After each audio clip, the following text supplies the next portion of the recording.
A growing number of Republican senators are openly criticizing Trump's attempt to build a border wall without congressional approval, paving the way for an intra-party clash that could prompt the president to issue his first-ever veto. 10 Republican senators have publicly questioned Trump's national emergency declaration, which the White House says frees up about $8 billion in taxpayer funds for the construction of a wall between the U.S. and Mexico, including Susan Collins of Maine, Murkowski of Alaska, Lamar Alexander of Tennessee, and Marco Rubio of Florida. "I'm disappointed with the president's intention to declare an emergency to build a wall," Sen. Rand Paul of Kentucky, who is typically committed to Trump's agenda, said after the planned declaration was first announced February. 14. Extra-constitutional executive actions are wrong, no matter which party does them. Jerry Moran of Kansas, another loyal Trump backer, raised similar concerns last week. "If it gets used this time, what's the next instance in which it becomes used?" Moran asked. Republican insiders say several more members are privately skeptical, which could prove problematic for Trump as a measure is set to be taken up in Congress this week to block the order altogether. The private number is way higher, around 25 or so in total, said longtime GOP strategist Evan Siegfried, citing private conversations with aides and members of Congress. A congressional source, speaking on condition of anonymity, said a couple dozen Senate Republicans remain critical of Trump's controversial order, but likely won't vote against it out of fear of political repercussions.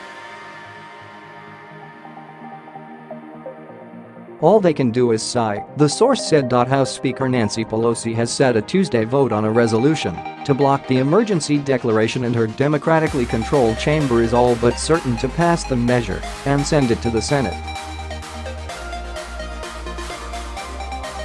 The resolution will need 60 votes to pass the Senate, which is controlled 53-47 by Republicans.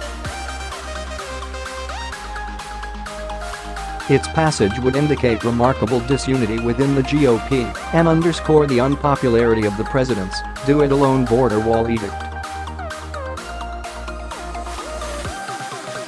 But Siegfried speculated Republicans opposed to Trump's order will mostly fall in line. "They don't want to risk upsetting the base and alienating themselves," Siegfried said.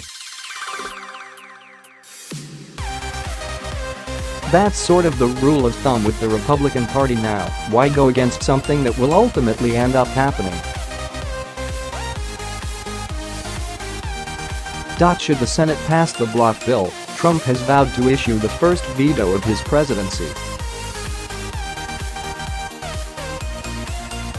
"I will veto it 100%, Trump told reporters Friday. Congress could override a veto, but that appears unlikely because 2/3 of both chambers would need to come together in united opposition.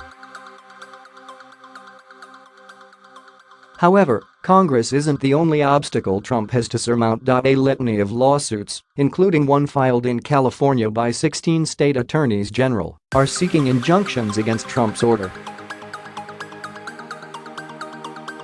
Trump conceded his emergency declaration could be struck down in court when he announced it in the White House Rose Garden on February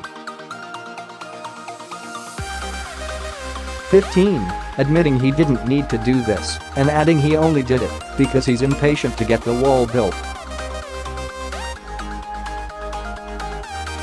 However, the president said he expects the lawsuits to end up in the Supreme Court, where he hopes the conservative justices will have his back. "We will possibly get a bad ruling, and then we will get another bad ruling, and then we will end up in the Supreme Court," Trump said.